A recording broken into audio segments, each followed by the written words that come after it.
मिठू जी, दूसरे जंगल में मेला लगा हुआ है, मुझे कल मेले पर जाना है। नहीं हरियाली, हम नहीं जा सकते। हमारा घोंसला टूटा हुआ है। हमें अपने घोंसले की मुरम्मत करनी होगी, क्योंकि मैंने सुना है कि जंगल में बारिशें होने वाली हैं। मिठू जी, एक दिन की तो बात है, हम मेले से वापस आकर अपने घोंसले की मुरम्मत कर लेंगे। दूसरे जंगल में मेला लगा हुआ था और गौरी का बीबी बहुत बेचैन थी। वो कई दिनों से इंतजार कर रही थी। कालू जी, कल तो बहुत मजा आने वाला है। मुझे तो झूले में बैठना बहुत अच्छा लगता है। हाँ हाँ गौरी, अच्छा क्यों ना लगे, तुम छोटी सी बच्ची हो ना। कालू, तुम्हें पता नहीं है कि मैं छोटी सी ही हूँ। क्या हुआ अगर मेरी माँ ने मेरी शादी छोटी सी उम्र में कर दी? कालू जी, क्या कबूतर और तोता भी जाएगा?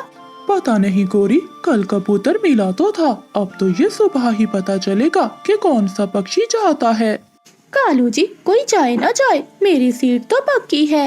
मैंने तो जाना ही जाना है। गौरी, सुबह तो होने दो, अब सो जाओ, क्यों पागल हो रही हो। अगले दिन मिठू तोता और हरियाली तोती कबूतर के पास जाते हैं। कबूतर यार, क्या इरादा है, मेला देखने नहीं जाना क्या?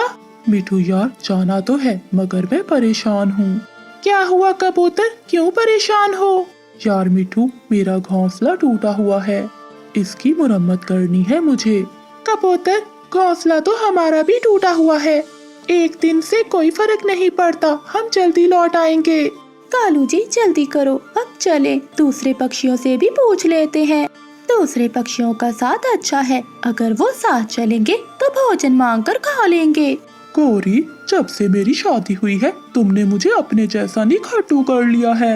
अच्छा कालू जी, मुझे सब पता है जो तुम पहले मेहनत करते थे। जब तोते ने मेरी माँ को तुम्हारे काम के कारनामे बताए थे, तो मेरी माँ ने तो पक्का सोच लिया था कि वो मेरी शादी तुमसे नहीं करेगी, मगर मैंने ही अपनी माँ को जोर लगाकर तुमसे शादी की। अच्छा कालू, अब छोड़ो, चलो, बहुत देर हो रही है। फिर वो दोनों वहाँ से चले जाते हैं। वो सीधा कबूतर के पास जाते हैं। अच्छा हुआ हरियाली और मिठू, तुम यही मिल गए, हम कबूतर से मिलकर तुम्हारे पास ही जाने वाले थे। कर ली है ना तुमने तैयारी, आज मेला देखने जाना है? हाँ गौरी, तैयारी तो कर ली है, मगर हम बहुत परेशान हैं। हम दोनों के घोंसले टूटे हुए हैं, हमने अपने घोंसलों की मुरम्मत करनी थी और आज मेला भी है, क्या करें, कुछ समझ नहीं आ रहा। अरे इतनी सी बात, जाकर देखो, हमारा घोंसला भी टूटा हुआ है। कौन सा कोई तूफान आ रहा है, कर लेंगे घोंसलों की मुरम्मत भी। अब चलो हमारे साथ। रानो की तरफ नहीं गया कोई? नहीं नहीं, रहने दो, उसकी तरफ ना ही जाओ तो अच्छा है। अगर उस चिड़िया के पास चले गए तो वो कोई नया भाषण सुनाने लग जाएगी। नहीं गौरी, हमें चिड़िया से पूछना चाहिए, ऐसा अच्छा नहीं है। हाँ कालू भैया, हमें चिड़िया के पास जाना चाहिए। फिर वो सब रानो चिड़िया की तरफ चले जाते हैं। चिड़िया, क्या हो रहा है, हर समय काम ही ना किया करो, कभी एंजॉय भी कर लिया करो। नहीं गौरी, मैं तो बस समय की कदर करती हूँ, काम के समय काम और एंजॉय के समय एंजॉय। इन दिनों मैं अपना नया घर बना रही हूँ, मुझे कल ही संदेश मिला था। इस दफा बहुत बारिशें होनी है और बरसात का मौसम भी शुरू होने वाला है। चिड़िया, हम तो तुम्हारे पास आए थे, हम सब मेला देखने जा रहे हैं, सोचा तुम्हें भी साथ लेते जाएं। कौन सा बरसात शुरू हो गई है? नहीं गौरी बहन, मुझे आज बहुत काम है, अगर आप सब मेरी बात मानो तो आप सब भी ना जाओ और अपने अपने घोंसलों की मुरम्मत कर लो। अगर बरसात शुरू हो गई तो बहुत मुश्किल हो जाएगी। चिड़िया, मैंने तो कहा है इन सबको, मगर मेरी कोई भी बात नहीं मान रहा। फिर वो सब मेला देखने दूसरे जंगल चले जाते हैं। रानो चिड़िया सारा दिन बहुत मेहनत करती है। वो अपने घर के लिए सामान इकट्ठा करती है और अपने घर की मुरम्मत करती है। शाम तक चिड़िया अपना मजबूत घर बना लेती है। अब अगर बरसात शुरू भी हो गई तो मुझे कोई चिंता नहीं होगी। दूसरी ओर सभी पक्षी मेले में बहुत एंजॉय कर रहे थे। ऐसे ही शाम हो जाती है। अब हमें वापस जाना होगा। हाँ कबूतर, तुम ठीक कह रहे हो। फिर वो सब अपने जंगल के लिए वापस लौट आते हैं। वो अभी रास्ते में ही होते हैं कि आसमान पर गहरे बादल छा जाते हैं और वो जल्दी जल्दी से अपने अपने घरों को चले जाते हैं। थोड़ी देर बाद बहुत तेज बारिश शुरू हो जाती है। बारिश बहुत तेज थी। थोड़ी ही देर में जंगल में पानी भरने लगता है। कबूतर का घोंसला तो कुछ ज्यादा ही कमजोर था। बारिश के शुरू होने के बाद ही वो घोंसला टूटकर गिर जाता है और कबूतर ऐसी तेज बारिश में मिठू तोते के पास जाता है। मिठू, मैंने कहा था ना कि मेरा घोंसला कमजोर है। मैंने बहुत गलती की जो मैं मेला देखने चला गया। टूट गया है मेरा घोंसला। अभी तो बारिश शुरू हुई है। कबूतर, घर तो हमारा भी कमजोर है। चलो, जब तक ये नहीं टूटता तुम भी हमारे साथ ही बैठ जाओ। तेज बारिश के कारण थोड़ी देर बाद मिठू तोते का घोंसला भी टूट जाता है। मिठू जी और कबूतर भैया, यहाँ पर बैठे रहने से अच्छा है कि हम चिड़िया के पास चलते हैं। चिड़िया तो अपना घर बना रही थी, उसका घर मजबूत होगा। मिठू यार, मुझे तो बहुत शर्म आ रही है। हम कैसे सामना करेंगे चिड़िया का? तुम चले जाओ, मैं नहीं जाऊंगा। नहीं कबूतर, हम भी अकेले नहीं जाएंगे। हम ऐसा करते हैं कि कालू कौवे के पास जाते हैं, शायद वो हमारी मदद करेगा। फिर वो तीनों कालू कौवे की ओर चले जाते हैं। कालू कौवा और गोरी कौवी का घर तो पहले से ही टूट गया था। वो टूटे हुए घर के पास ही बैठे थे। हम तो आपके पास आए थे कि आप शायद हमारी कोई मदद कर सकें, मगर तुम्हारा तो अपना घर टूटा हुआ है। घर का तो कोई नहीं, रात तो गुजार ही लेंगे। अगर तुम्हारे पास कुछ खाने को है तो वो मुझे दे दो, मुझे बहुत भूख लगी हुई है। मैं तो कहता हूँ अब हमें चिड़िया के पास ही जाना चाहिए। वो बहुत दयालु है, वो हमारी मदद जरूर करेगी। हाँ मिठू, मैं भी तुम्हारे साथ जाऊंगा। कालू जी, पर मैं नहीं जाऊंगी उस छोटी चिड़िया के पास। तो क्या गोरी, इस बारिश में मरना है? कालू, तुम मुझे मरने दो। अगर जाना है तो जाओ, मैं नहीं जाऊंगी। गोरी बहन मान जाओ, हवा बहुत ठंडी है। चिड़िया हमारी जरूर मदद करेगी। तुम अपनी टैं बंद करो, मोटी चोंच वाले। चलो चलो दोस्तों, हम चलते हैं चिड़िया के पास, इसे मरने दो यही। फिर वो चारों रानू चिड़िया की ओर चले जाते हैं। चिड़िया, हम बहुत शर्मिंदा है। कोई बात नहीं मिठू भैया। कालू, गोरी कहाँ है? चिड़िया, हमने उसे बहुत कहा मगर वो नहीं मानी, वहीं बैठी है बारिश में। कालू भैया, ऐसे तो उसे ठंड लग जाएगी। फिर रात को वो सभी पक्षी चिड़िया के घर में ही सो जाते हैं। अगली सुबह भी हो जाती है, लेकिन बारिश थी कि रुकने का नाम ही नहीं ले रही थी। कालू भैया, आप जाओ गोरी के पास और उसे देख कर आओ, कहीं वो तेज बारिश में बीमार ना हो जाए। जब कालू कौवा वहाँ जाता है तो वो देखता है कि गोरी कौवी तो बेहोश पड़ी थी। वो कुछ भी बोल नहीं रही थी, शायद उसे ठंड लग गई थी। गोरी, जिद ना करो, मेरे साथ चलो, तुम यहाँ मर जाओगी। लेकिन गोरी तो जरा भी नहीं हिल रही थी। गोरी, गोरी। गोरी कौवी तो मर चुकी थी। मिठू तोता और कबूतर नदी पर बैठे दाना खा रहे थे। वहीं दूर बैठी गोरी कौवी उन दोनों को देखकर चल रही थी। बहुत समय हो गया, इन दोनों में कोई लड़ाई नहीं हुई। आज तो मन कर रहा है कोई बड़ा फसाद हो जंगल में, फिर ही रात को मुझे चैन की नींद आएगी। ऐसा क्या करूं मैं? कालू भी दूसरे जंगल गया हुआ है अपने मामा से मिलने। अगर वो होता तो कोई ना कोई उपाय मुझे बता देता। अब मुझे ही कुछ करना होगा। क्यों ना मैं ऐसा करूं, इन सभी पक्षियों में लड़ाई करवाऊं। हाय हाय, कितना मजा आएगा जब ये सब पक्षी लड़ेंगे। शाम होते ही गोरी कौवी कबूतर के पास जाती है। आओ आओ गोरी, क्या करने आई हो? कबूतर, मैं तो ये देखने आई थी कि तुम्हारी आंखें कितनी बुरी लगती हैं। क्या मतलब है तुम्हारा? तुम कहना क्या चाहती हो? मैं तो कुछ भी नहीं कहना चाहती। वो तोता है ना, वो तुम्हारे बारे में गलत गलत बातें कर रहा था। गोरी, क्या बातें कर रहा है मिठू? छोड़ो कबूतर, ऐसे ही तुम्हारा मन बुरा होगा। गोरी, मुझे बताओ वो मिठू क्या कह रहा था? अच्छा कबूतर भैया, आप इतना कह ही रहे हैं तो बता ही देती हूँ। वो कह रहा था कि कबूतर बहुत गंदी शक्ल का है, जब भी मेरे सामने आता है तो मेरा दिल करता है मैं उसे मार दूं। वो और भी बहुत कुछ कह रहा था, मगर मैं आपको नहीं बता सकती। मैं नहीं चाहती कि तुम्हारा मन और बुरा हो। उस मिठू की इतनी हिम्मत कि मेरे बारे में ऐसा कहे, मैं उसे छोड़ूंगा नहीं। नहीं कबूतर, मैं तुम्हें मिठू के पास नहीं जाने दूंगी। उसका परिवार बहुत बड़ा है, मैं नहीं चाहती कि वो अपने परिवार के साथ मिलकर तुम्हें मारे। मैं ही जाती हूँ और उससे पूछती हूँ कि वो इतने सुंदर कबूतर के बारे में ऐसी बातें क्यों कर रहा है। हाँ हाँ गौरी, जाओ और उसे समझा दो, वरना मैं उसे आज छोड़ूंगा नहीं। मन ही मन में गौरी का भी बहुत खुश हो रही थी कि उसने आग इधर अच्छे से लगा दी है। फिर वो मिठू तोते के पास जाती है। मिठू, मैं तुम्हें कबूतर का संदेश देने आई हूँ। हाँ हाँ बोलो, क्या संदेश भेजा है कबूतर ने? वो कह रहा है कि उस गंदी मोटी चोंच वाले से कह कर आओ कि कभी मुझे अपनी शक्ल ना दिखाए।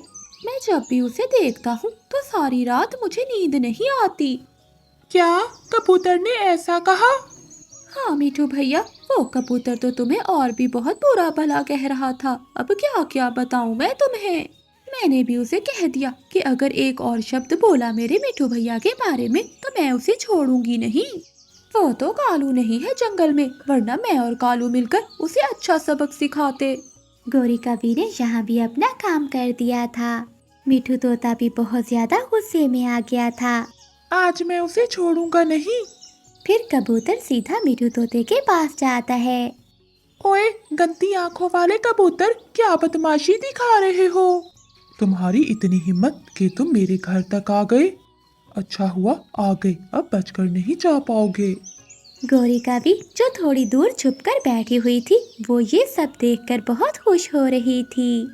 कबूतर और मिठू तोता आपस में लड़ने लगते हैं। वो एक दूसरे को चोंचे मार रहे थे। वो दोनों लड़ाई खत्म नहीं कर रहे थे। उन दोनों का शोर सुनकर रानू चिड़िया वहाँ आ जाती है। क्या हुआ, आप दोनों क्यों लड़ रहे हो? आप दोनों तो बहुत अच्छे दोस्त हो। फिर आज क्या हुआ? चिड़िया, ये कबूतर दोस्ती के लायक नहीं है। अच्छा, तो तुम बहुत हो लायक।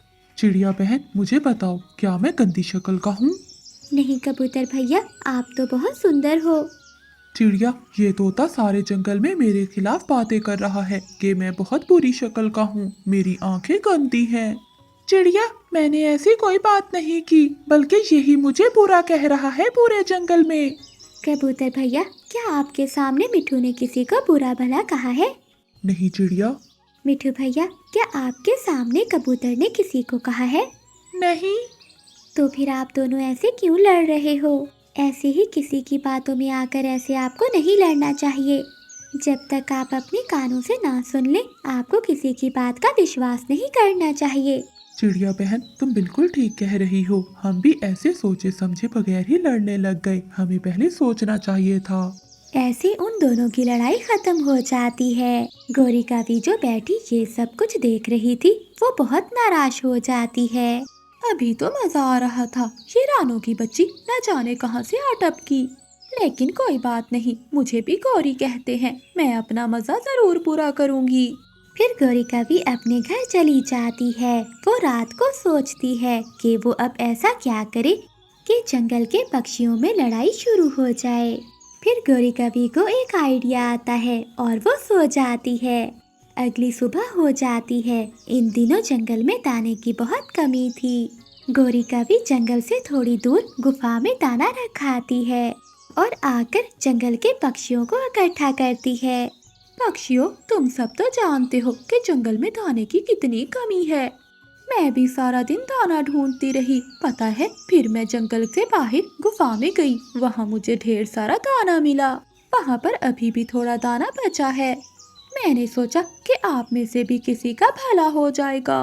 अगर आप में से कोई चाहे तो वो दाना ला सकता है। गौरी की बात सुनकर सभी पक्षियों में दाना लेने की इच्छा हुई। वो सब एक दूसरे के पीछे भागते हैं।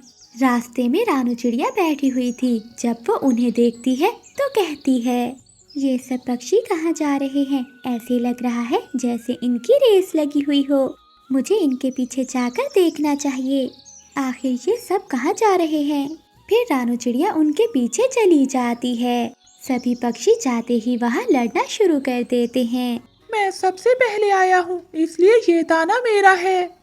अरे मिठू, क्या मेरा मेरा लगा रखा है? ये दाना मेरा है, मैं तुम सबसे बड़ा हूँ।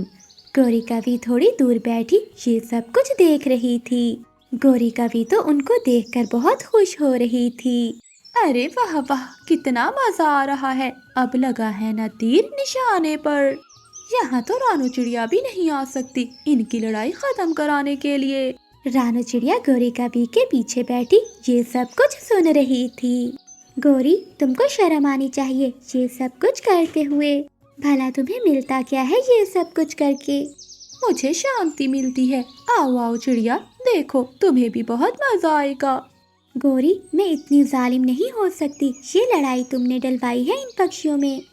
अगर ये वैसे भी लड़ते तो मैं तुम्हारी तरह बैठकर तमाशा नहीं देखती, बल्कि इनकी लड़ाई खत्म कराती। तुम्हारा क्या मतलब है कि ये लड़ाई मैंने डलवाई है?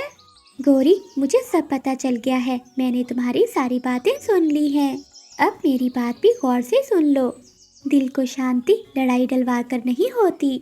असल शांति तो प्यार मोहब्बत बढ़ाने से होती है। लेकिन तुम ये बातें कभी नहीं समझोगी। अब तुम जाओ यहाँ से। फिर रानू चिड़िया गुफा के अंदर चली जाती है। आप सब क्यों लड़ रहे हो?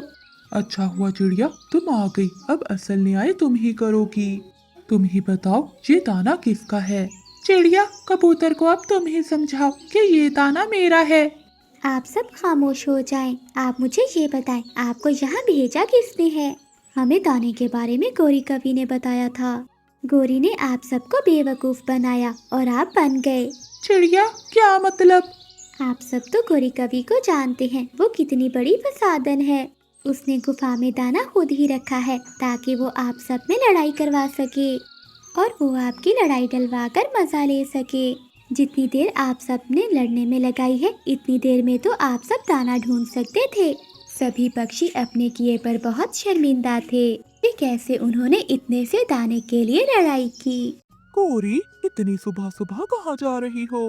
कालू, तुम्हें दिखाई नहीं देता? मैं फूल तोड़ने जा रही हूँ। गौरी, तुम्हारा फूल तोड़ना मतलब पेड़ की डालियाँ तोड़ना। पता नहीं तुम्हें डालियाँ तोड़कर क्या खुशी मिलती है। और तुम जो फूल इकट्ठे करती हो वो पड़े पड़े तो सूख जाते हैं। कालू, अच्छा नहीं होगा, बेकार में मुझसे बहस ना करो। मुझे ये बिल्कुल पसंद नहीं है। मुझे अब बहुत गुस्सा आ रहा है। कालू, तुम अपना काम करो। गौरी, मैं अपना काम ही कर रहा हूँ। फूल तोड़ते हुए डालियाँ तुम तोड़ती हो और जंगल के पक्षी सब मुझे बातें सुनाते हैं। आज से बातें भी तुम ही सुनना, सुन लिया ना? कालू, तुम चुप करो। जो जैसा होता है उसके साथ वैसा ही होना चाहिए। कालू कौवे से लड़ते हुए गौरी कवि अपने घर से निकलती है। वो फूल तोड़ने के लिए हरियाली तोती के घर के पास जाती है, जहाँ एक फूलों का पेड़ था। आज मैं एक भी फूल नहीं छोड़ूंगी, सारे तोड़ दूंगी। देखती हूँ कौन रोकता है मुझे। गौरी कवि फूल तोड़ने लगती है तो एक डाली नीचे आ गिरती है। हरियाली तोती की आँख खुल जाती है। कौन कौन है बाहर? हरियाली तोती घर के बाहर आती है। मैं जानती थी गौरी, तुम्हारे अलावा कौन ऐसे काम कर सकता है। गौरी, तुम फूल तोड़ने आई हो या मेरे पेड़ को? रानू चिड़िया भी तो मेरे पेड़ से फूल तोड़ती है, मगर वो तुम्हारी तरह डालियाँ नहीं तोड़ती। सुबह सुबह शोर क्यों मचा रही हो? बस चिड़िया चिड़िया चिड़िया। उस छोटी चिड़िया के अलावा किसी को कुछ नहीं दिखता। नहीं दिखता गौरी, तुम्हारे फूल तोड़ने के बाद जो मेरे बगीचे का हाल होता है वो चिड़िया आकर ही तो ठीक करती है। गौरी, अब बस करो, कुछ फूल हमारे लिए भी छोड़ दो। नहीं छोड़ूंगी, एक भी फूल नहीं छोड़ूंगी। दुष्ट कवि, ये पेड़ तुम्हारा नहीं मेरा है। क्या दुष्ट कवि? हाँ, कल तो मैं तेरा पेड़ ही काट दूंगी। मैं भी देखती हूँ कौन मेरा क्या बिगाड़ लेता है। गौरी कवि वहाँ से चली जाती है। थोड़ी देर बाद रानू चिड़िया अपना मटका लेकर गौरी कवि के पास जाती है। गौरी, कहाँ हो तुम? आ जाओ, चले नदी से पानी लेने। हाँ हाँ चिड़िया, चलो। फिर रानू चिड़िया और गौरी कवि नदी से पानी लेने के लिए चली जाती हैं। जरा सुनो सुनो बेटी, क्या तुम मुझे थोड़ा सा पानी भर दोगे? क्यों मौसी, क्या तुम अपना काम नहीं कर सकती हो? बेटी, मेरी उम्र हो गई है, मैं ठीक से उड़ नहीं पाती। भला मैं पानी कैसे भरूंगी? तुम ही थोड़ा सा मुझे दे दो। हाँ बुढ़िया, उम्र तो हो ही गई है, क्या हमसे पूछकर बूढ़ी हुई हो? गौरी, ये तुम क्या बोल रही हो? चुप करो चिड़िया। और हाँ मौसी, हम तुम्हारी नौकरानियाँ नहीं है, अपना काम खुद करो, वरना चुपचाप बैठी रहो। आप दुखी ना हो मौसी जी, वो गौरी कभी दिल की बुरी नहीं है। आप मुझे मटका दें, मैं आपके लिए पानी भर कर लाती हूँ। फिर रानू चिड़िया मौसी का मटका लेकर पानी भरने लगती है। चिड़िया, जब मैंने एक बार मना कर दिया तो तुम क्यों उस बुढ़िया के लिए पानी भर रही हो? गुस्सा न करें गौरी बहन, आप बताएं कि मैं क्या करूं? बेचारी वो बूढ़ी मौसी कैसे अपना पानी भर सकती हैं? हाँ हाँ, आई बड़ी बेचारी, हमेशा दूसरों की नजरों में बड़ा बनकर रहना चाहती है। तुम्हें समझ में नहीं आता क्या? ये चिड़िया हमेशा अच्छा बनने की कोशिश करती है। आज तो मैं दोनों को खरी खोटी सुना कर ही रहूंगी। फिर रानू चिड़िया बूढ़ी मौसी के घर में पानी का मटका रख देती है। मौसी, ये क्या, इतने सारे घड़े? अरे बाप रे, ये तो सोने का घड़ा है। अच्छा मौसी, आपने अपने घर में इतने सारे घड़े क्यों रखे हैं? चिड़िया, क्या तू अभी तक नहीं समझी? तेरे जैसे मासूम पक्षियों को फंसाकर इसने यहाँ घड़े जमा कर रखे होंगे। अरे बेटी, इन सब मटकों में गुप्त धन है, धन। मौसी, आप भी ना मजाक मत कीजिए। बताइए ना, आपके घर में इतने मटके क्यों हैं? अरे पगली, मुझे मटके इकट्ठे करने का शौक है, इसी से मुझे खुशी मिलती है। अरे बुढ़िया, इतनी खुशी तो मुझसे देखी नहीं जा रही। मगर मैं ये मटके इकट्ठा ही नहीं करती। अगर किसी को जरूरत हो तो मैं उसे ये दे भी देती हूँ, उससे मुझे और खुशी मिलती है। क्या अगर मैं मांगू तो क्या तुम मुझे भी दोगी? हाँ बेटी, क्यों नहीं, मैं तुम्हें भी दूंगी, तुम्हें भी जरूर दूंगी। अच्छा, मुझे तो वो सोने का मटका बहुत पसंद है, मुझे वो दे दो। ठीक है, जब तुम्हें जरूरत होगी तो मैं तुम्हें वो मटका दे दूंगी। मौसी, तुम्हें कैसे पता कि मुझे अभी जरूरत नहीं है? अरे बेटी, तुम्हारे पास एक मटका तो है, तुम दूसरा लेकर क्या करोगी? अच्छा, तो इसका मतलब है मेरे पास ये मटका नहीं होना चाहिए। ठीक है मौसी, अब हम चलते हैं। कल मैं फिर से आपको पानी भरकर ला दूंगी। फिर वो दोनों अपने अपने घरों को चली जाती हैं। रात को गौरी का भी बैठी सोच रही थी, कैसे भी करके मुझे वो मटका चाहिए ही चाहिए। मगर ये कैसे होगा? एक बार उस बुढ़िया ने कह दिया है कि वो मुझे मटका देगी, तो क्यों ना मैं उसे जाल में फंसाऊं। लगता है वो मुझे नहीं जानती है, मगर मैं क्या करूं, कुछ भी समझ में नहीं आ रहा। हाँ, हाँ, हाँ, मिल गया मुझे उपाय। कल चिड़िया को पता चलेगा कि बेवकूफ हमेशा धोखा खाते हैं। अगली सुबह गौरी का भी चिड़िया के पास जाती है। चिड़िया, क्या आज नदी से पानी नहीं लेने जाओगी? गौरी, क्या हुआ, आज इतनी सुबह सुबह? तुम्हारी नींद तो कभी इतनी सुबह सुबह नहीं खुलती। चिड़िया, घर में पानी खत्म हो गया था, इसलिए सुबह सुबह जा रही हूँ, चलो जल्दी करें। फिर गौरी का भी रानू चिड़िया को लेकर नदी पर जाती है। गौरी, जल्दी से पानी भर लो, फिर हमें मौसी का भी पानी भर कर देना है। ठीक है चिड़िया, जरा मेरा मटका तो पकड़ना। गौरी का भी रानू चिड़िया को धक्का दे देती है। रानू चिड़िया दोनों मटकों के साथ नदी में गिर जाती है। अरे चिड़िया, तुम्हें कहीं लगी तो नहीं? वो मेरा पाँव फिसल गया था ना। गौरी, मैं ठीक हूँ, मगर वो मटके तो नदी में बह गए। वो अब नहीं मिलेंगे हमें। क्या नहीं मिलेंगे? चिड़िया, क्या तुमसे मामूली से मटके नहीं संभाल होते? अब मैं कैसे पानी भर कर लेकर जाऊंगी, बताओ मुझे। गौरी, गुस्सा मत करो, अचानक से धक्का लगने पर। चिड़िया, क्या बोलना चाहती हो तुम कि मटके मेरी वजह से गिरे हैं? यही मतलब है ना तुम्हारा? नहीं, मैंने ऐसा कब कहा? मैं नहीं जानती चिड़िया, जैसे भी करो मेरा मटका मुझे वापस ला कर दो। गौरी, वो मटका तो अब नहीं मिलेगा, मैं घर जाकर तुम्हें नया मटका ले दूंगी। नहीं चिड़िया, मुझे अभी के अभी मटका चाहिए। मैंने तुम्हें पहले ही कहा था कि मुझे घर जाना है जल्दी। अरे बेटी, क्या हुआ? आज सुबह सुबह तुम दोनों क्यों लड़ रही हो? फिर वो दोनों जाकर मौसी को सारी बात बताती हैं। इसमें कौन सी बड़ी बात है बेटियों, मैं तुम दोनों को मटके दूंगी। मेरे पास तो ढेर सारे मटके पड़े हुए हैं, ले लो बेटियों। गौरी, तुम्हें जो भी मटका पसंद है तुम वो ले लो। गौरी का भी तुरंत सोने का मटका उठा लेती है। मौसी, मैं ये मटका लूंगी। ठीक है, यही ले लो। और रानो बेटी, तुम्हें कौन सा मटका चाहिए? नहीं मौसी जी, मेरे घर में दूसरा मटका रखा हुआ है, मुझे जरूरत नहीं है। फिर भी मैं तुम्हें देना चाहती हूँ, ले लो बेटी, जो मटका भी पसंद हो ले लो। रानू चिड़िया मिट्टी का मटका उठा लेती है। फिर वो दोनों अपने अपने घरों को चली जाती हैं। अब इस मटके से मैं अपने लिए सोने के गहने बनवाऊंगी। ढेर सारे गहने बनवाऊंगी मैं, ढेर सारे। इतनी खुशी। जैसे ही वो मटके को नीचे करती है तो उसमें से ढेर सारी मधुमक्खियाँ बाहर आती हैं। वो मधुमक्खियाँ गोरी कावी को घेर लेती हैं और काटती हैं। अरे ये क्या, हटो हटो, जाओ यहाँ से, बचाओ, कोई मुझे बचाओ, कालू, हटाओ इन्हें। मधुमक्खियाँ गोरी कावी को काटती रहती हैं। गोरी कावी मुश्किल से अपनी जान बचाकर बाहर आती है। मैं उस बुढ़िया को नहीं छोड़ूंगी। गोरी कावी नदी पर जाती है। अरे ये क्या, वो घर कहाँ गायब हो गया? अरे दुष्ट बुढ़िया, कहाँ हो तुम? सामने आओ, मेरे साथ ऐसा क्यों किया? वो सब पक्षी पानी पीने तालाब के पास आते हैं और जब तक बारिश नहीं होती वो सब पक्षी ऐसे ही खुशी खुशी रहने लगते हैं।